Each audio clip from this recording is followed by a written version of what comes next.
Hello, everybody. Welcome to College Football Coast to Coast, Episode 11. I am your host, and my name is Pigskin Pete, obviously, and my co-host here, the world famous Mark Rogers TV. How you doing, Mark? I'm good.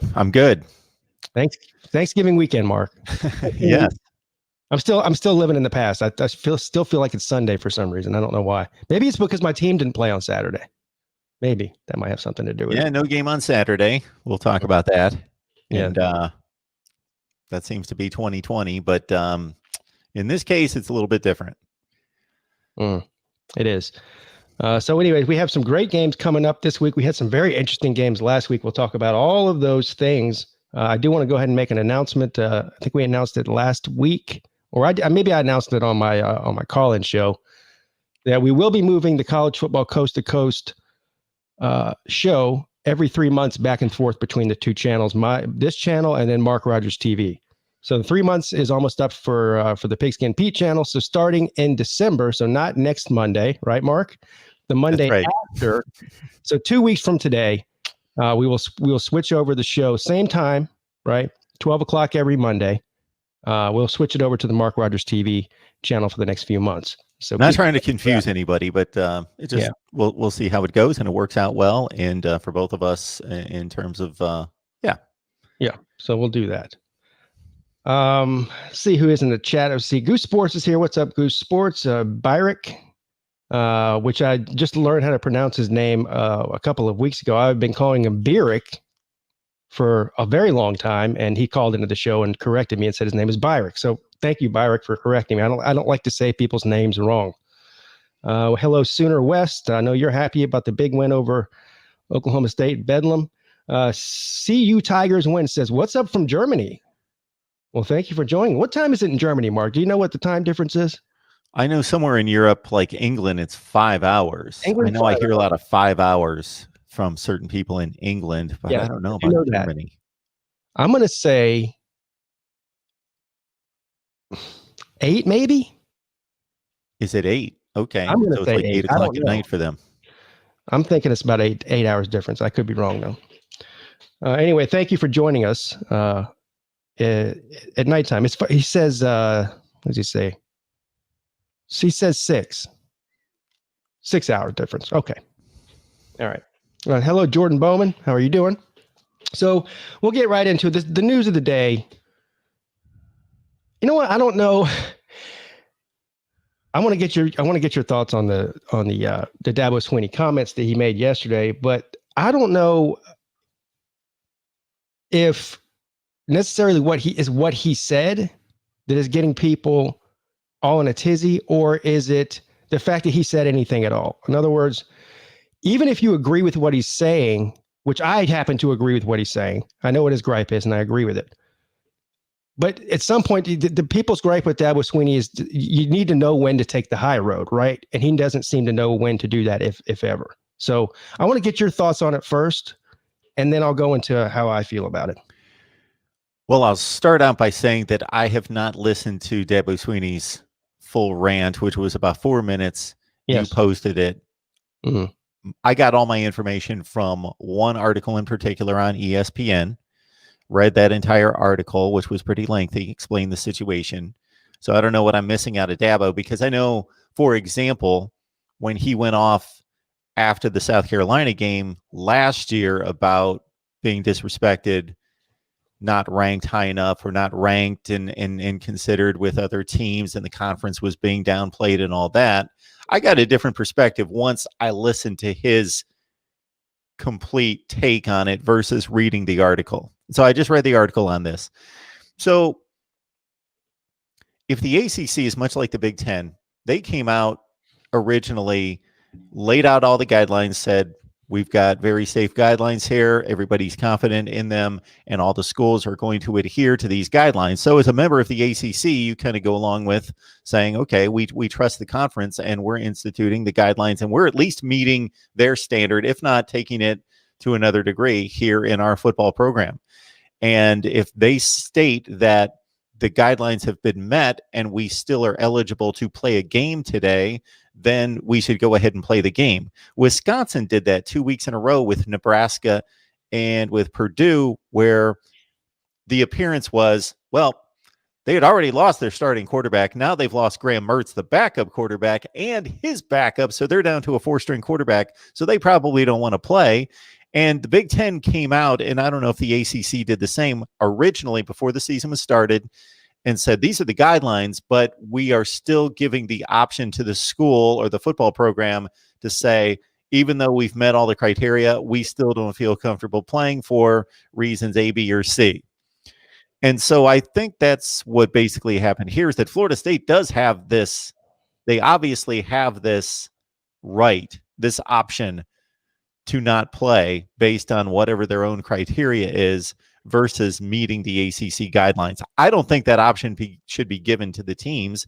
I think the conference should have standards, just like they do every week playing football. And if those standards are met from a health perspective, then you need to show up and play the game. Right. The problem, if you're Florida State, is that there's already been a precedent set for this at your own university.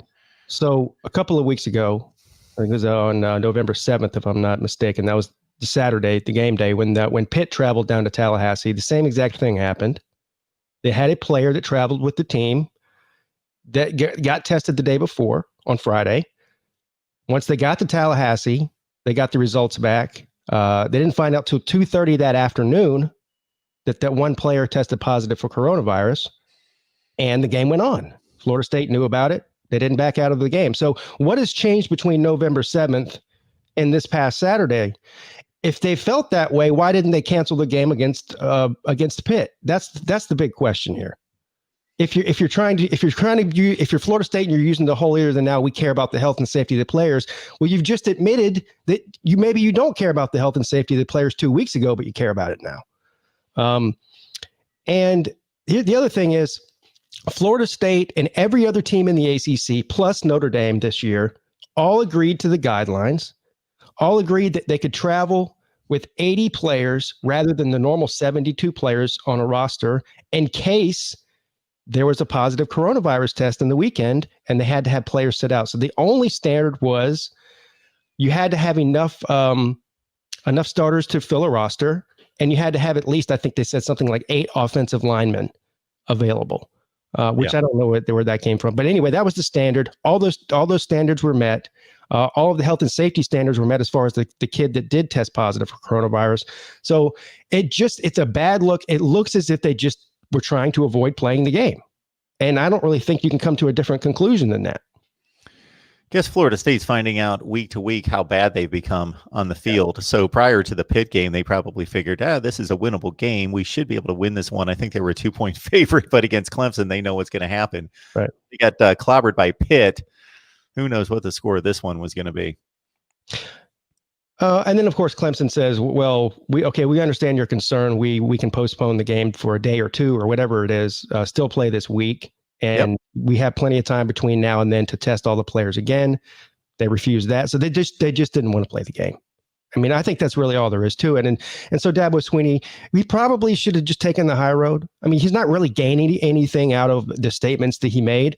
But the thing about Dabo Swinney that most people know by now, some people love him for it, like myself. Some people hate him for it, is the fact that he's going to speak his mind. And sometimes he gets himself into a little bit of trouble with certain people, particularly the media. And of course, the fans of teams who don't like Clemson or Dabo Swinney for whatever reason, and there's many of them for certain people. But anyway, so he says what he says, and people can like it or not. I don't think he gained anything out of it. Honestly, I think it was an unnecessary criticism he brought upon himself. But Dabo Swinney does what Dabo Swinney does, and that's what he does. When this is an internal thing, and this has happened a number of times going back to the summer when things happened with race relations where players were calling out coaches, I know at Oklahoma State, at Florida State, I don't like that. I don't like when you've got an issue in-house with one of your brothers. I hear all this, we're brothers. Well, if you're brothers, Pigskin, I don't know if you've got a brother, but do you call him out on social media if you got a problem with him? No, you go directly to him and talk it over. But see, this is the problem, Mark. This is the problem with them just taking excerpts from what he said, because like you said, you haven't heard the whole thing. He said specifically he knows for sure that the coaches for Florida State and the players would have played and probably wanted to play the game. He's blaming it on the administration, not the coaching staff or the players. So he made a very specific distinction there.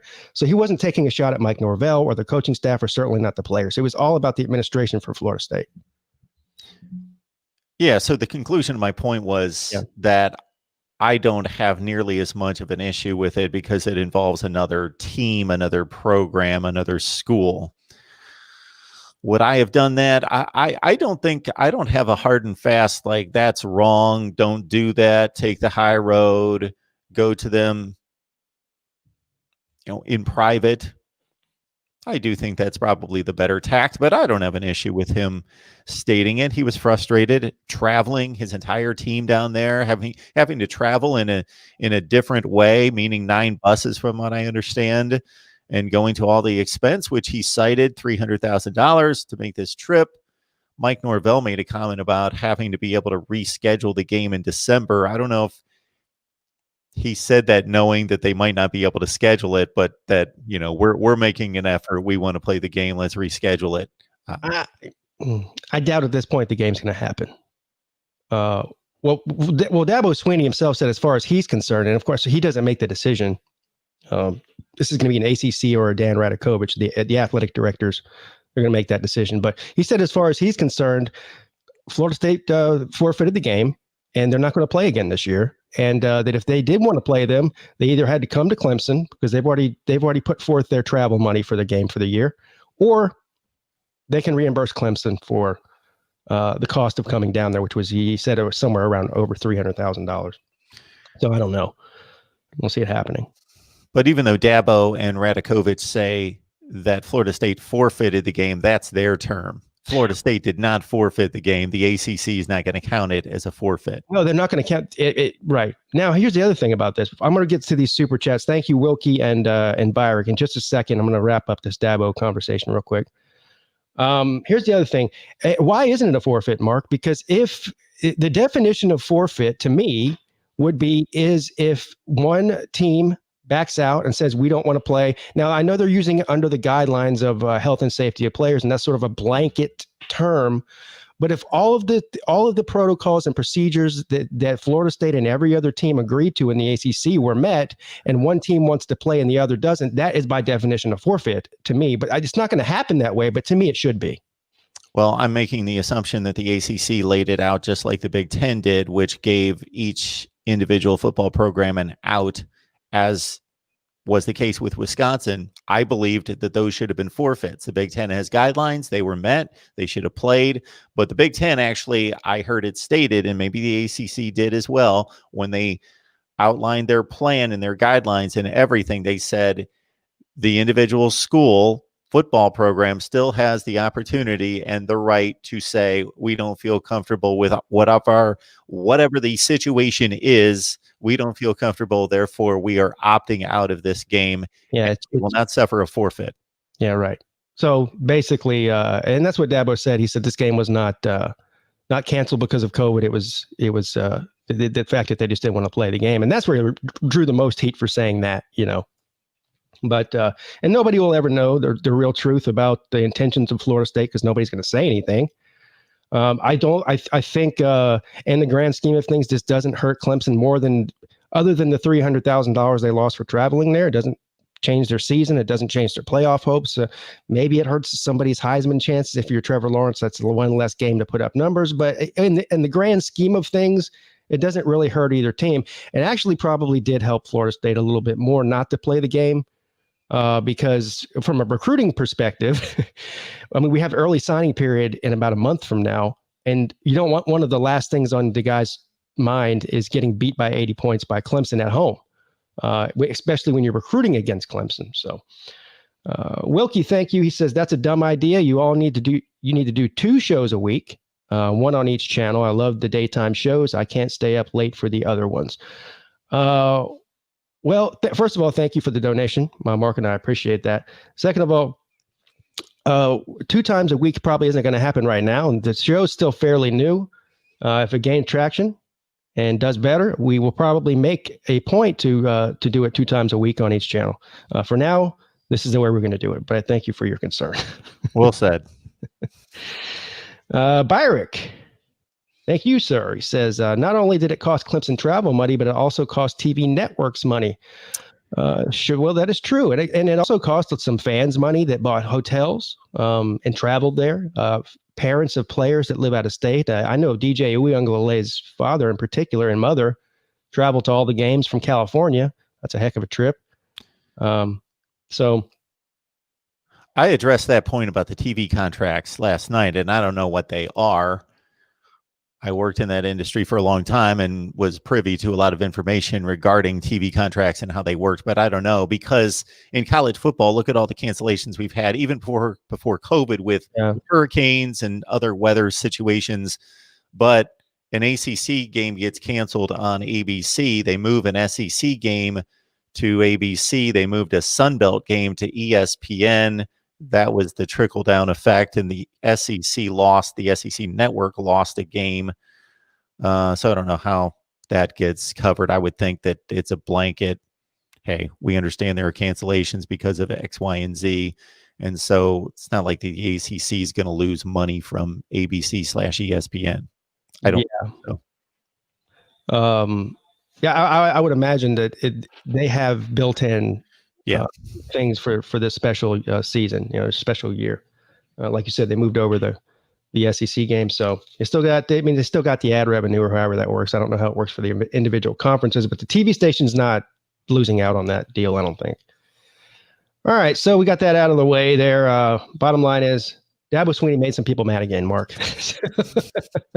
I like Dabo. I'm good with Dabo. I did take him to task after that South Carolina game because I basically said, I'm not going to go through it because I'm going to miss exactly what his points were. But I thought he had every right to rant. I didn't have an issue with the rant. And I cited a few points that I thought that were on point, and then a few other things that the whole disrespect card I thought was a joke and thought was funny. Clemson 897 wants to know if we're going to talk about Clemson soccer at all. They won the ACC championship yesterday. So this is a football channel and a football show, so we don't discuss soccer because, frankly, I wouldn't even know where to begin. But I will mention it since it's a great accomplishment. Clemson's men's soccer team was number 3 in the country, and they beat who was it? It was Pitt. It was actually Pitt. Pitt was the number 1 team in the country. Clemson beat them yesterday to win the ACC championship. So congratulations to the men's soccer team. I don't know what that makes them. If they finish the season ranked number 1 in the country, would that be a de facto national championship, Mark? I think it would be. Maybe that could be our second show every week. We could do college soccer. I don't even know what offsides is in soccer. I know nothing about soccer. I don't know anything about soccer. I don't care to know anything. And at this point in my life, I will not know anything. He's not 4, he's 5 now. My 5-year-old son plays soccer. He just started.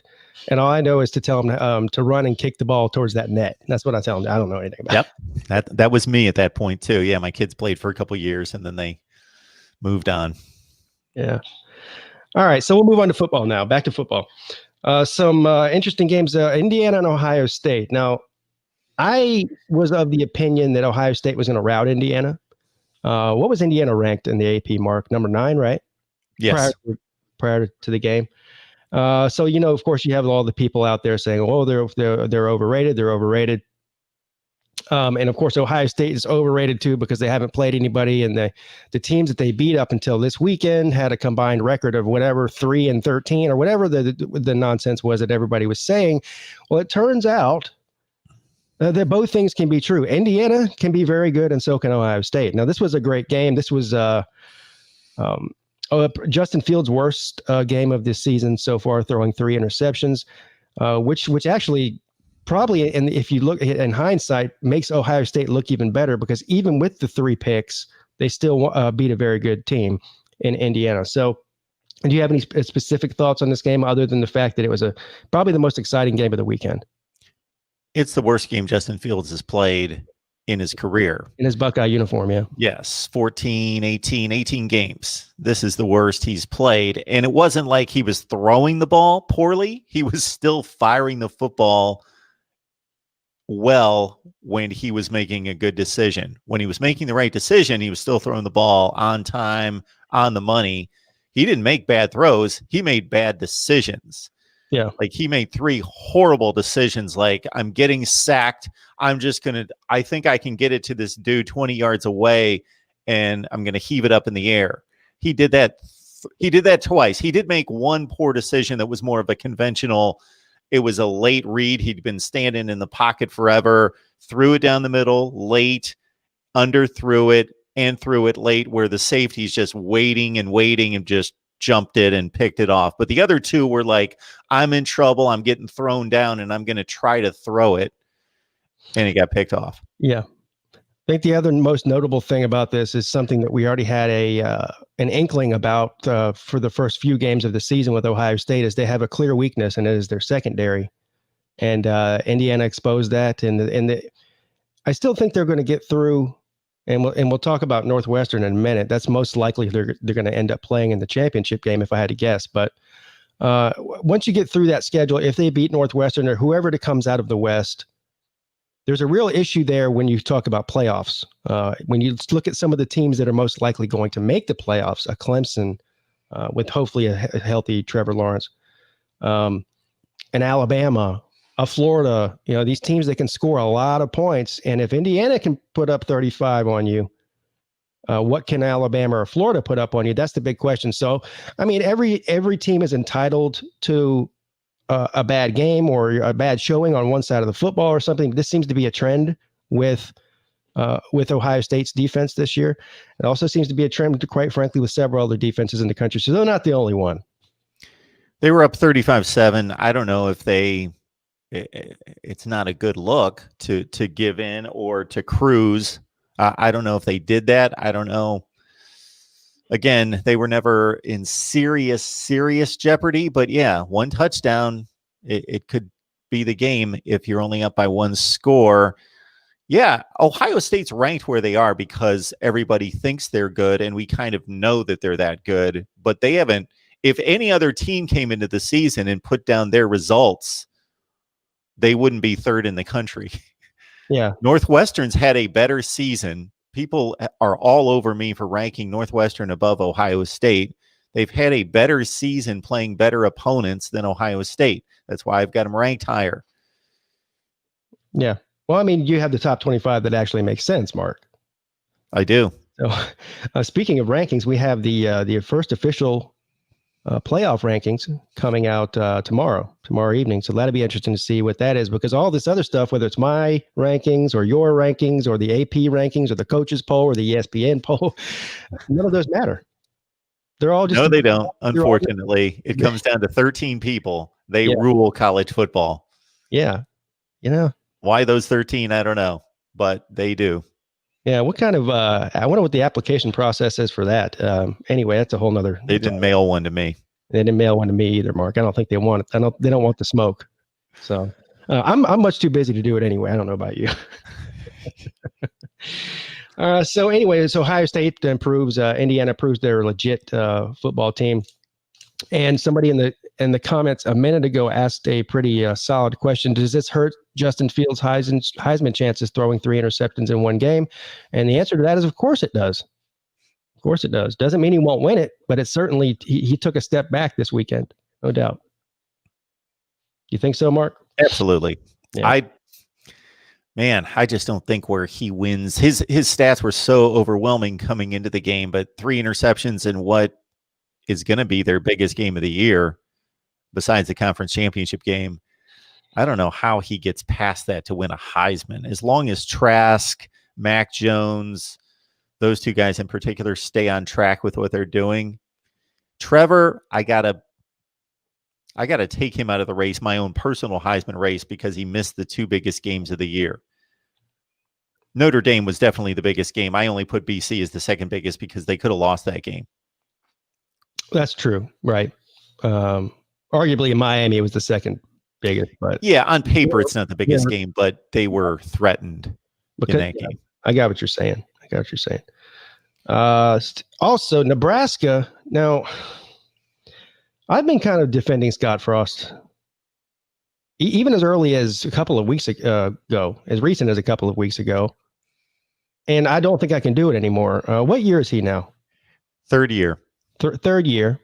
And I usually like to give a coach a cushion of 3, 4, 5 years, especially when they're in bad shape, the way that Nebraska was.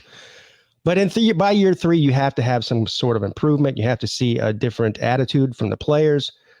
They seem to be regressing at this point, Mark. I mean, they lose 41-23 to Illinois. Illinois coming into this weekend was averaging something like 17 points a game, and they put up 41 against Nebraska. And not to mention, Scott Frost is an offensive guy, so you'd say, okay, maybe the defense is struggling. Well, they only scored 23 on Illinois. What's going on in Nebraska? I've been defending Scott Frost as well, not defending the results, but I just figure, okay, great offensive coordinator at Oregon, goes to UCF, completely turns them around, 0-12 to 13-0. He's a Nebraska guy. He just lives and breathes Nebraska football, was a hero there, an icon as a quarterback and national champion. He's the guy for this job. Sounds familiar, kind of like to the East in the Big Ten. But he comes in. So the first year they go 0-6. Then they go 4-2 down the stretch, and their only 2 losses. One score to Ohio State, a top 3 team, and Iowa was really good that year, and they lost on a last-second field goal. So I thought, okay, he's got them on the right track. They won 4-2 down the stretch. They played 2 really good teams to the wire. Then he comes into last year. I was disappointed last year. They were the media's Big Ten West pick to win the division last year. And Adrian Martinez was awful. Again, here's another commonality between Frost and Harbaugh. Supposed to be a quarterback guru, developer, and his quarterbacks are playing like garbage. Had to bench Martinez, started Luke McCaffrey. I've got a Nebraska show on Thursday nights. There you go, Nebraska, our little show, 6 o'clock Eastern time on my deal if you care anything about Nebraska. But Luke McCaffrey of the McCaffrey brothers and sons and the whole family's everywhere. They don't do it. He's like another Adrian Martinez who's mobile and can run around, but does not look impressive throwing the football. And yeah, I don't think he gets fired, and I wouldn't fire him, but I would put him on notice for next year. Yeah. Be like, you got to go like 8-4 next year. You got to contend for this division championship next year. This is your year, 2021. I agree with you. I don't think they'll fire him this year. But that was going to be my next question was, how long is the leash? Because we see how long the leash is at Michigan, but Michigan has been much more competitive than Nebraska has. Let's face it. And, the sort of the same thing, the hometown guy coming back to lead the team. But even the fans that love Scott Frost for his time at Nebraska as a player and now as a coach, even though they all love him there, wins are still all that matters in football. So the fans are, I'm sure, starting to grow restless. And they've been waiting a long time. When are we talking about? What, 15 years, 20 years, or somewhere in between there? Since Nebraska was the last time they won a conference championship was in 2001. Right. So about 20 years, almost 20 years. Yeah. Yeah. And that's the standard, right? If you're a program like Nebraska, conference championships are the standard. You're not going to win it every year, obviously, but yeah, if you win the conference, then that most likely puts you in the playoffs, or you're contending for the playoffs. Yeah, they lost the last 2 Big 12 championship games before they moved to the Big 10. They hit the Big 10, and then they. Yeah, that's a whole nother discussion. I'm sure you probably have had that discussion on your Nebraska show. Is the marriage between the Big 10 and Nebraska, is it a bad marriage, and is it a marriage that may end in the near future? I think they showed themselves to be the least committed or loyal member of the Big Ten during this COVID deal, because they were outright just talking against the Big Ten. We're going to go schedule our own games, do our own thing. Yeah, they were talking like they were Notre Dame or something, like they were completely independent and they were going to do what they wanted to do. Anyway, so you're very disappointing team this year in Nebraska. Speaking of a team that's not disappointing, though, Mark, and I have to eat my crow on this. I am now a believer in Northwestern for this year, not for the future. They're a year-to-year team for me, but I'm a believer in Northwestern. What they did to Wisconsin was really impressive, and I've been saying all year that I feel like that they have been somewhat of an imposter and sort of a beneficiary of their quasi weak schedule up until now. But Wisconsin's a really good team. I know Wisconsin's only played 2 games. I know they had coronavirus problems. I know they're on their 3rd string quarterback, which everybody loves. But at the end of the day, they just put a whooping on Wisconsin. It wasn't even close. I'll say the same thing about Wisconsin that I believe I said about Clemson, but to a lesser degree. But still, the same holds true that even when a Wisconsin hasn't necessarily proven anything against good teams because they beat Michigan, they killed Michigan and Illinois, that you still, I think the track record speaks for itself that Wisconsin wins 10 games every year. So when Northwestern goes out there and beats Wisconsin, it wasn't like, okay, Maryland looked like they got off to a good start and then Northwestern killed them. Let's say we don't know what Maryland is. We pretty much know what Wisconsin is. They're a top 15 to 20 team in the country. They win 10 games every year. And so Northwestern won that game. And Northwestern, again, making the comparison between them and Ohio State, Iowa's now showing that they're pretty good. They're probably typical Iowa. They beat them. Mm-hmm.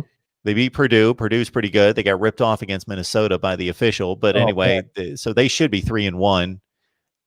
They've not beaten anybody great, but Wisconsin, Purdue, Iowa's a decent track record at this stage of the season. They've only played 5 games, and they annihilated Maryland. Yeah, what was that, 40-something to – they'd be about like 40 points. 43-3. Yeah. So, yeah, they're an impressive team. And it looks like, with the shortened season, I just don't see anybody else out of the – I mean, they just knocked off probably their number 1 contender in Wisconsin. Sure. For the West. So I just don't – I mean, we see some of the other teams are crumbling and some of them are doing what they normally do, like you mentioned, Iowa. So chances are, basically, is what I'm getting at here, is that Northwestern's going to end up facing Ohio State in the Big Ten championship. And if they play anywhere close to what they've been playing like over the past 4 or 5 weeks, they do have a chance to upset Ohio State. Not a big one. Ohio State to be favored by a couple touchdowns, I'm sure. We'll see. Still a month away from that, but they're impressive. Yeah, they play defense, that's for sure. Yes. They gave up a long touchdown pass to Wisconsin in the first quarter, and then that was it.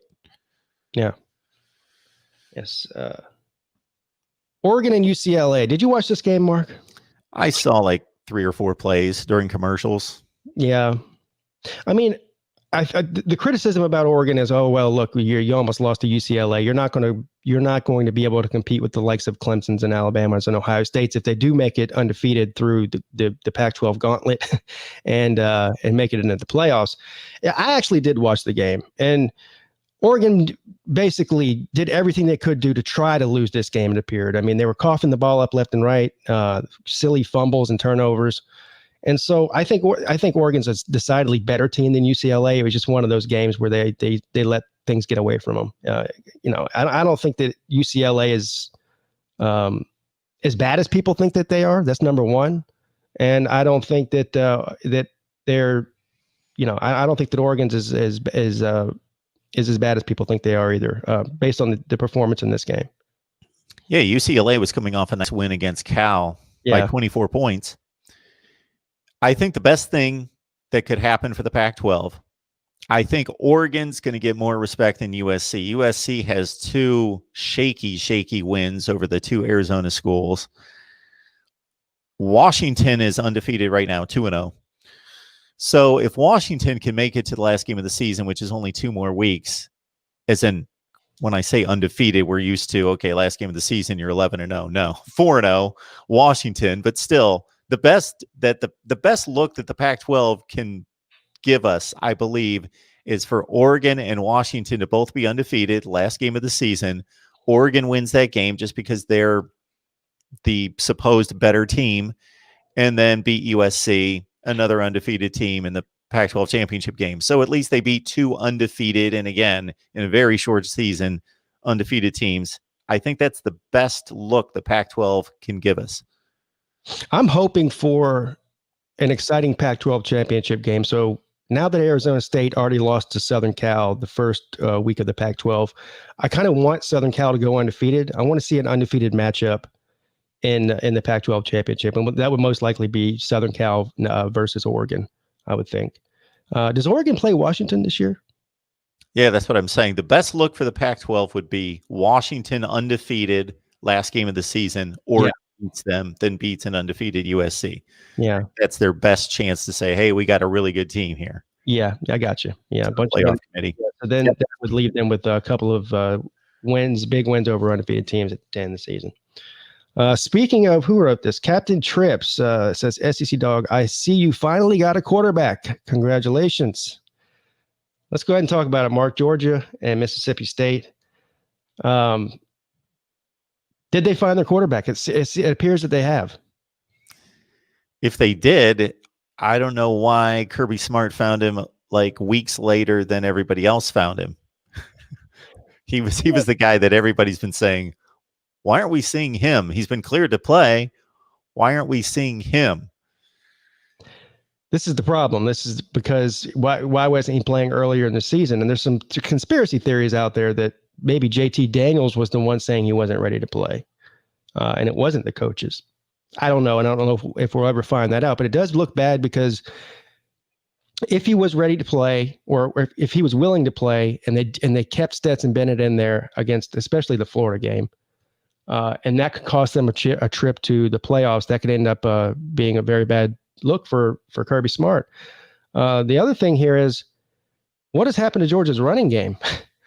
They had less than 10 yards rushing in this game, Mark. Yeah, so that's what I was going to say, is that I'm a bit curious to see more out of JT Daniels in this offense, because I got to think that Mississippi State's approach going into this game defensively was, we know JT Daniels is talented, but he hasn't played for over a year and never played in this offense in a real game. So why don't we just load up on the run? And I didn't watch the game. I saw like a highlight reel of JT Daniels making like 6 to 8 throws in this game. And of course they were the best 6 to 8 throws. So maybe they loaded up against the run, because Georgia's always got one of the best running attacks in college football. Now, I don't believe it's as good now as it typically is. It's not, and hasn't produced the entire year, but not 10 yards rushing. So I don't know how much of that was Mississippi State loading up the box to say, we're going to make them beat us in the air and give them one-on-one matchups, and how much of that was just Georgia not being able to run the ball. Yeah, I think it was a combination of both. I think Mississippi State has a pretty good run defense statistically anyways. And Georgia just doesn't seem to. I know they have Zeus, and I guess that's their lead guy. He had a rough day. He's had a rough couple of games actually in the past few weeks. But he's not Sony Michel. He's not Nick Chubb good. He's a good back, but he's not the great ones like you're normally used to seeing from Georgia. But and people will poo-poo this win and say, oh yeah, whatever, it was Mississippi State. Look at Mississippi State's record. Mike Leach is no good. Whatever the excuse is here, but they very easily could have lost this game. And if I'm not mistaken, I saw maybe a quarter and a half of the game, but Daniels didn't start the game, did he? They brought him in later, if I'm not mistaken. Oh, really? I don't know. I did not notice that. I feel like that's what I heard. I don't know. Can somebody in the chat can confirm or deny that? I don't want to be wrong about that. I can pull up the box score. Yeah. Spurs up game Cucks. Thank you for the donation, sir. Says JT Daniels is legit, getting ready for week 1, 2021. Yeah, so that's what Georgia's looking forward to now, is their matchup against Clemson as the kickoff game in 2021. So, yeah, I mean, they needed to get that quarterback situation straightened out before next season for sure. Nobody else threw a pass in that game for Georgia. Okay, all right, so I was wrong. Yeah, Gator Zone says, yeah, he started. I don't know where I got that from. Percy Von Higginbottom says Stetson Bennett will be Kirby's starter once healthy. Kirby loves those South Georgia boy. I don't think so at this point, Percy. I think the change of the guard has officially taken place at this point. And for the little bit I saw of the game, he did. I mean, he was impressive. He's not a real mobile guy, and I don't think he was a really mobile guy at Southern Cal either. He's more of a pocket passer. But he can move a little bit. He's not. I think he's a little bit more athletic than Jake Fromm was. He's able to at least escape the pocket and escape some pressure, which Fromm wasn't very good at. But he's not a guy who's going to run, do 10 quarterback design runs a game and run for 60 yards in a game and 10 touchdowns a year or anything like that. But he has an impressive arm for sure. All right, some games coming up this weekend, Mark, and I couldn't be more excited about this one game in particular because it has a lot of implications for the ACC and potentially the college football playoff picture. And that is a game that probably some people aren't interested in, but Notre Dame and North Carolina. We've been hearing about this game since before the season started. It's been circled on my weekly calendar of games that is must watch. So North Carolina is obviously sitting there with two losses, two head-scratching losses at that, one being to Florida State, the other being to Virginia. And Notre Dame is sitting there undefeated, ranked number two in the country, with a win over the Clemson Tigers, sitting in the driver's seat in the ACC. I think that this could be a tough game for Notre Dame. This game is in North Carolina. I want to say it's on Friday night, if I'm not mistaken. Friday at 3:30. Okay, Friday at 3:30. So the day after Thanksgiving, on the road, on a Friday. And if you pay attention to what the ACC has been doing for several years now, they have several teams that play Friday games every year. And it seems like the highly ranked team that goes on the road on Fridays, there's been a lot of upsets. I don't know what the reason for that is. If you go back to, I believe it was 2017 in particular, Miami was undefeated at this time of year. The day after Thanksgiving, same situation. They were ranked in the top 5 in the country. They roll into Pittsburgh on Friday night and get beat. The rest is history. They lost their next 3 games after that, or like next 2 games after that. They lost their final game of the season. Then they lost to Clemson, got blown out by Clemson in the ACC championship, and then they got blown out in the Orange Bowl by Wisconsin. So it was a domino effect there. But anyways, I think this game has the potential to be good. I mean, North Carolina, for even though they lost to Florida State and Virginia, and people think that they're overrated and this and that, they're still an exciting team to watch. And Notre Dame is beatable, even though the fans don't think they are. I love this matchup. Mm-hmm. I've loved this matchup the entire season. And yes, North Carolina has been a bit disappointing. It's been a bit curious who they've lost to, but still it's the ACC and they haven't elevated that much above those other schools that we talk about all the time that are all clumped together. But they're going to get their big stage against Notre Dame. Then they follow up against Miami. So they get 2 teams that I really want to see them play. So with the way North Carolina scores points and just throws the ball all over the yard, I think Notre Dame's in trouble. They're just a much more balanced, fortified team, strong offensive line, sturdy defense. But in a wild card kind of game, if these 2 teams play 10 times, I'm fully confident Notre Dame wins most of the games. They win like 8 games.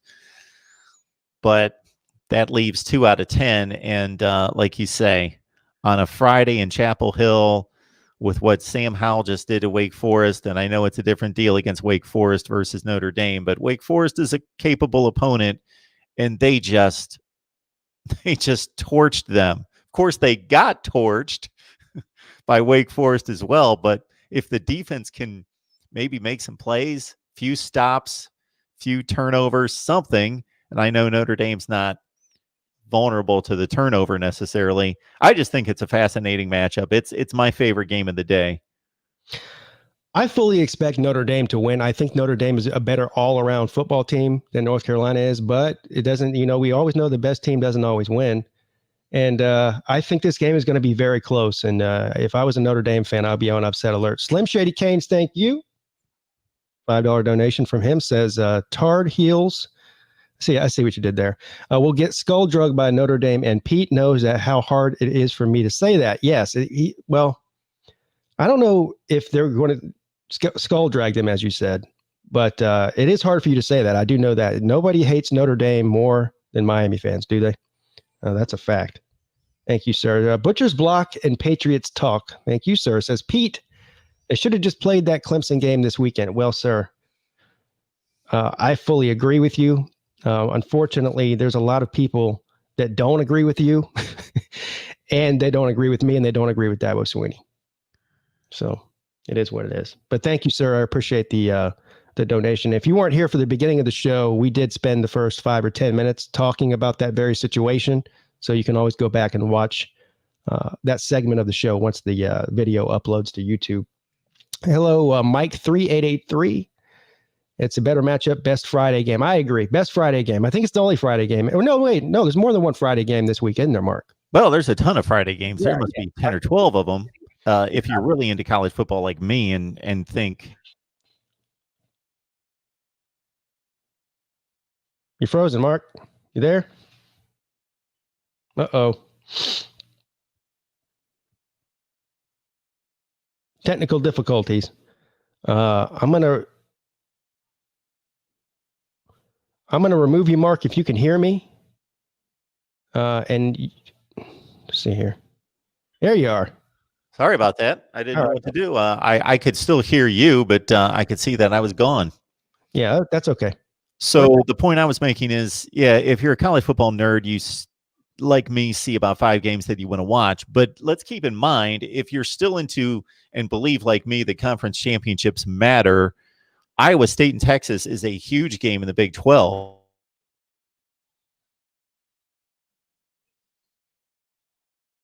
Uh-oh. We lost Mark again.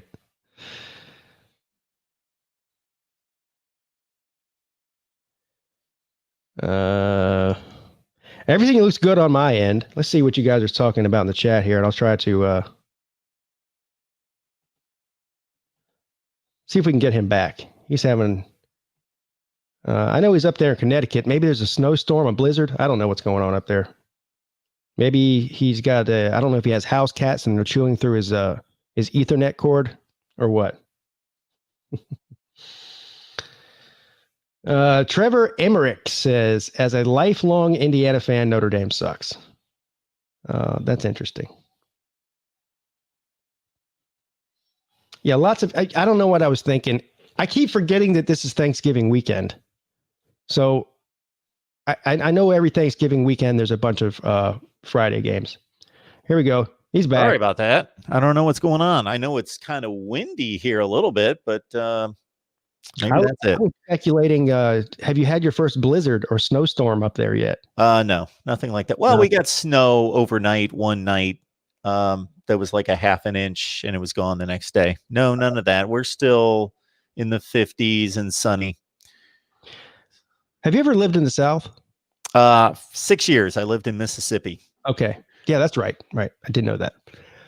If it snows a half an inch here in South Carolina, though, or at least we're in coastal South Carolina where I live, the whole city shuts down and schools are canceled. I'm serious. I remember one day in particular, my wife at the time and we went to church on a Sunday and there were all sorts of weather warnings all over the place. And I woke up and I'm looking outside and I see like tiny little snowflakes in the air, like blowing around, but there's nothing on the ground. And we drive to church and the pastor could not have thanked everyone enough for, braving the cold and the horrible weather conditions to make it to church. And it was completely dry out and it was fine. Wilkie says, Mark, get off the Wendy's Wi-Fi. Are you at Wendy's right now? Yeah, I bring this with me is what I do. This comes with me wherever I go. My helmet display here. Yeah. Man, I really need to get on my people here at Optimum because, man, I pay out, to crank up the Wi-Fi to the highest degree. I do too. I think our cable bill here at the house, plus the internet, plus the home security. Anyway, I think it's more than my car payment is. This is ridiculous. And I only watch, whatever sports channels there are. I mean, ESPN, ESPN2, Fox, CBS, ABC, whatever channels the football games are on, and the NFL Network or whatever. I watch 6 or 7 channels out of the 500 that we have. So yep, that's me getting ripped off. Anyway, it's a whole nother conversation.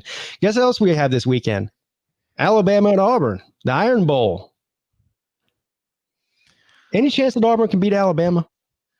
Gus Malzahn has maybe the best record against Nick Saban than anybody out there. And it's only 3-4, but it's still, when you think about how dominant Alabama's been, going 3-4, it's pretty good. They beat him last year. Mac Jones at quarterback threw 2 pick sixes in that game. One wasn't his fault. I think Auburn's got a shot, but I don't think it's much of a shot. I'm going to guess that they're probably like a 17-point underdog, something in that range. They're a good team. They're a top 20 team, but yeah, Alabama's just steamrolling right now. Yeah, I don't expect anything different. It's a rivalry, though. It's one of the very best. Yeah. On a normal year, I would say Auburn has a chance. And of course they do have a chance. Anything's possible in college football. And like you said, it's a rivalry, but Alabama just, they look like they are, I don't want to use the word unstoppable because they're everybody's beatable. They do look like they're on a different level than everybody else right now. Both offensively and defensively, frankly. If you look at some of these teams that I mentioned, Ohio State, Clemson, Florida, a lot of these teams are looking great offensively, but they have their issues on defense, or at the very least inconsistent on defense. Alabama started out the season looking a little bit rough on defense, but they've cleaned it up, and they are just, it's like they score on every drive, it seems, and they don't allow anybody to score against them. It's really impressive what they're doing. Najee Harris is having one of the best seasons of an Alabama running back in quite some time. Of course, he's had a hell of a career there, not just this season, but he's I think he's entered himself into the Heisman conversation as a running back, I think. I know that he had like 1 million touchdowns like 3 or 4 games into the season. I haven't tracked it since, but he had like 14 in the first 4 weeks. So he must have a ton of touchdowns, and he started to, pile on the yardage. There's a lot of, just like every Thanksgiving weekend, there's a lot of traditional matchups. There's a lot of games that on paper I would normally want to watch, and I still will watch as much football as I possibly can, but they're just not as meaningful as they typically are. LSU and Texas A&M. Yeah, not as meaningful as it typically would be. A lot of games like Michigan and Penn State are playing this weekend. Yeah, Michigan and Penn State. Oh, my word. They have a combined record of 1 and what, 6? 2 and 0-5, 2-3. Yeah, so 2-8. That's terrible. Now the LSU and Texas A&M game is kind of. I think that's more interesting than you're giving it credit for. Because mainly because Texas A&M is on the outside looking in, trying to backdoor their way to the playoffs, and LSU could play the spoiler to that. Sure. Now LSU clearly is the underdog. I haven't looked at the betting line on this, but. And to think LSU beat them last year with Burrow 50-7. Yeah. And this game is in, it's at Kyle Field, I believe. Yes.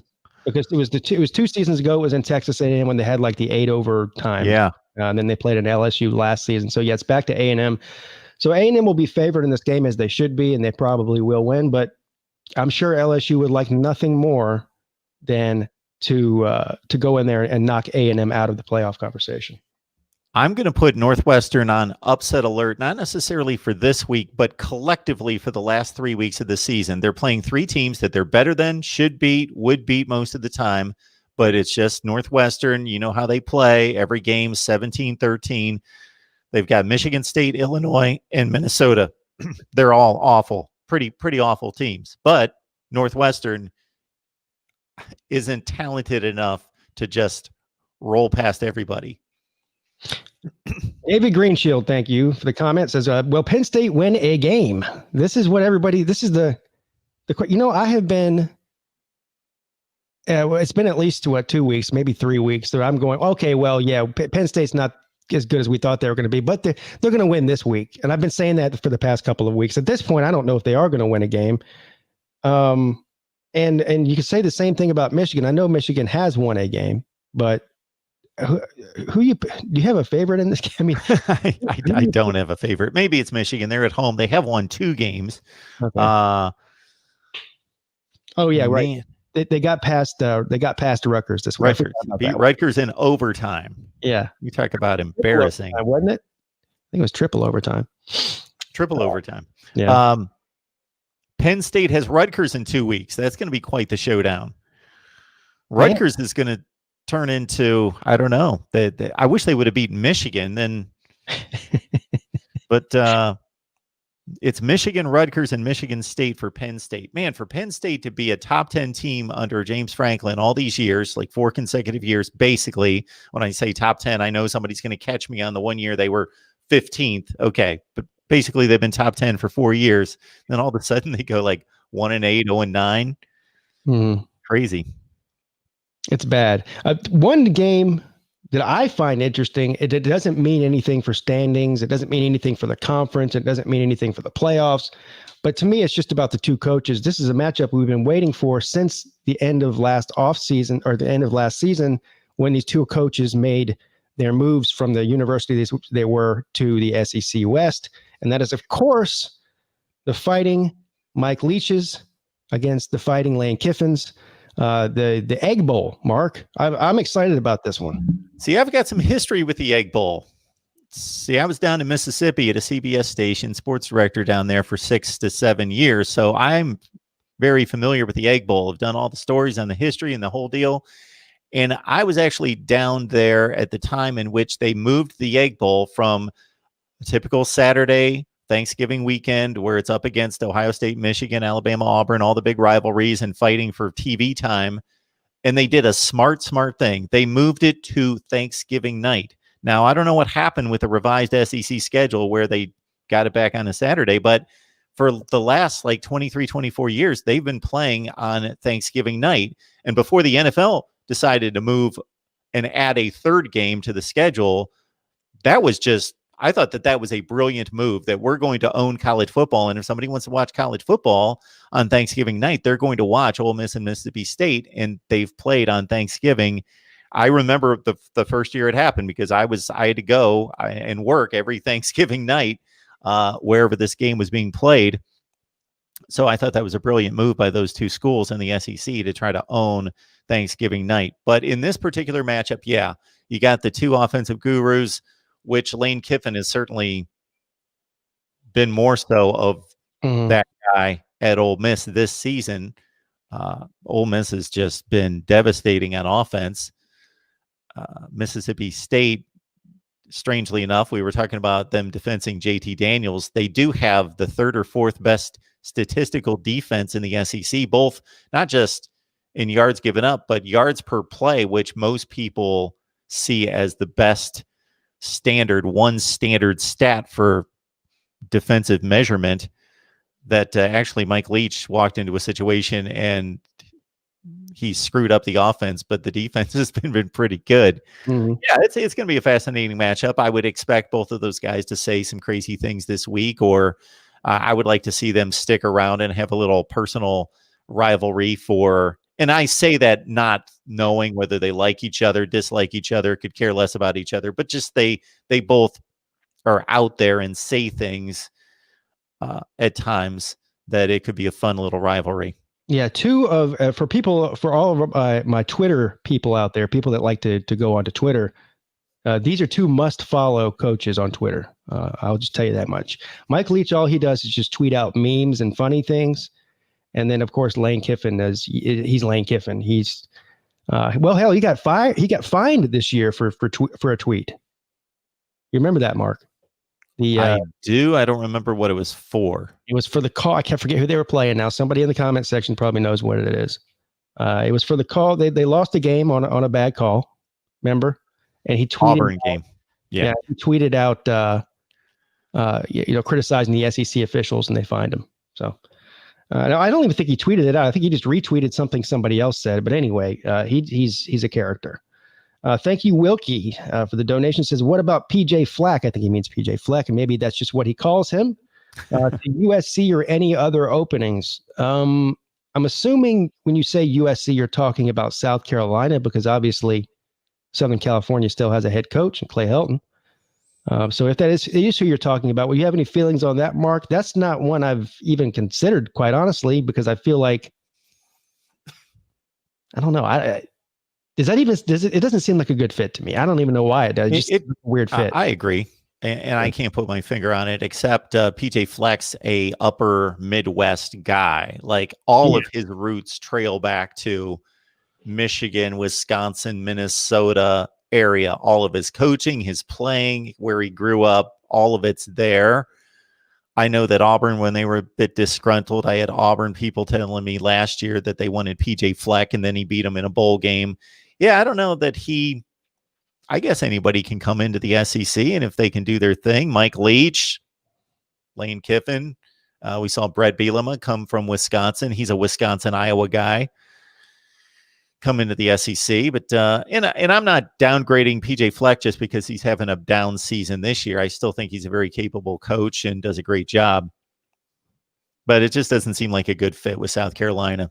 Yeah, I'm with you. I think it does take a sort of a certain personality to coach in the SEC. And of course, look, when people said the same thing about Mike Leach, his personality won't mesh well with the SEC. I think he's a little bit more malleable than PJ Fleck is. He's not so rigid. I don't see it. Frankly, I don't think they'll offer him the job. And if they did, I doubt he would take it. I love these comments, Mark. Marion TV. And these comments are a dime a dozen in my comment section. I don't know about yours. Ohio State is not good this year. So anytime somebody says that, I have to go ahead and assume that they're a team that that's a rival of Ohio State or something, or they just don't like Ohio State. Because when I asked them to name what's Ohio State ranked in the AP poll? Third. All right. Conservatively, let's say they're not the third best team in the country. Let's say they're the eighth best team in the country. Okay. Name 7 teams better than Ohio State. Go. Me? Anybody. Marion TV. And the question, the answer to that is you can't. So if you consider a top 5 caliber team to say that they're not good, then I don't know what to tell you. I mean, there's a certain group of people out there, Mark, that think that there's only one good team in football every year, and it's the team that wins the national championship, and everybody else is no good. Yeah. I was going to say that the comment that I've seen a zillion times is much like that, but it just says like Ohio State sucks. And I've just made the comment, then that means like 127 teams in the country suck. Yeah. So if that's the case, that's fine, but everybody sucks. Almost everybody sucks. Yeah, Clemson sucks. Believe me, I hear that all the time because they lost a football game. They lost 1 regular season game in 3 seasons, and they are no good. So thank you, Slim Shady. Can we say yet that Ryan Day is a good head coach considering everything he has handed at Ohio State coming in, or do we need that to wait a couple of years? That's actually a pretty fair question. So he obviously came in. I mean, I don't think most new head coaches come into a situation that turnkey as Ohio State was. I mean, they're loaded with talent. The recruiting was already rolling. They have everything there. Everything at his disposal, and they were already a good team when he took it over. I don't see that slowing down, though. I mean, I don't personally. One thing that Urban Meyer was very good at, other than obviously his X's and O's and coaching ability, was at hiring good coordinators. So Ohio State loses their defensive coordinator to Boston College for the head coach, and now I don't know much about this new defensive coordinator, but his audition year is not looking great so far. That's the only criticism I would have is. Because as long as they can keep a good coaching staff intact, then the ball is going to continue to roll. Yeah, it's a difficult evaluation. I was asked about coaches the other day and ranking coaches, and I'll do that every couple of years where I'll release videos where I'm ranking the coaches in every conference. And the last time I did it in the Big Ten, I ranked Pat Fitzgerald as the best coach in the Big Ten. And that was right when Ryan Day was taking over Ohio State, so I couldn't really rank him at that point. But I think just generally, if you said to most college football fans, rank the coaches in the Big Ten, they'd put Ryan Day number 1. But he was given just all the money, facilities, recruiting, loaded roster. Everything was just handed to him. The only thing I say is semi-comparable would be Lincoln Riley taking over at Oklahoma. I was thinking the same thing. Yep. But let's face it, most coaches are hired because the coach before them failed. It's not a situation like this. And that's, I mean, it is a good question that he brings up, and we won't know for a few more years, frankly. But I believe that they're going to be just fine. I don't think Ohio State fans are very worried about it either. Quite frankly. They have just received a commit from the number 1 player in 2022, and now Ohio State has received a commit from the number 1 player overall for 2020, 21, and 22. Ooh. Yeah. So, and that's 90% of winning is getting the players in there. Of course, the coaches too, like I mentioned. So they show no signs of slowing down. And how old is Ryan Day? He's in his 40s? I got to think he's in his maybe early 40s. He doesn't look that old. He's not an old guy, that's for sure. Yeah, so he's got plenty of time left on the plenty of tread left on the tires. Yeah. Byrick, I bet if Pete or Mark said Yingling or Remedy, my dogs would look at me. All right, here we go. Yingling, Remedy. Did your dogs look at you? All right. What's up, T2Y? Larry Coker from Miami. Ryan Day better recruit some running backs. Are any of those commits that you just mentioned, those highly rated guys, are any of them running backs, Mark? 2 quarterbacks and a defensive end. 2 quarterbacks. Sounds like a quarterback controversy in the future then. Yeah, it does when you get the number 1 guy 2 straight years. So I don't know how that's going to work out. Ryan Day is 41. 41. So that's young, very young. Yeah. I mean, he's not, what's that guy who's like 30? Who am I thinking of? Can't remember. Anyway, that's going to wrap it up for today, guys. I've got to get off here, and I'm sure Mark has some very important business to get to as well. Thank you for all the people that donated. You guys are all amazing and fantastic. Mark and I really appreciate it. We could not do the show without the support from you guys. Of course, everybody that showed up in the comments section, make sure you hit the like and subscribe button. Go check out Mark on Mark Rogers TV. And where else can they find you other than Mark Rogers TV? Or is that the one you're looking at promoting right now? Hey, just lock it in on Mark Rogers TV and we'll direct you from there. So just search that in the search bar on YouTube. I picture if you go to Mark Rogers TV, he has air traffic controllers with those little sticks that light up, and he's telling you which other channels to go check out because he's got a lot of stuff going on over there. But anyway, we will see you again here on this channel again next Monday at noon. And then, of course, we'll redirect you from there for the following week. But in the meantime, everybody have a great Thanksgiving. Oh, of course, I'll be back on the channel, so I'm not saying goodbye to everybody in the chat. But, Mark, you have a great Thanksgiving, and I'll see you next week, sir. Absolutely.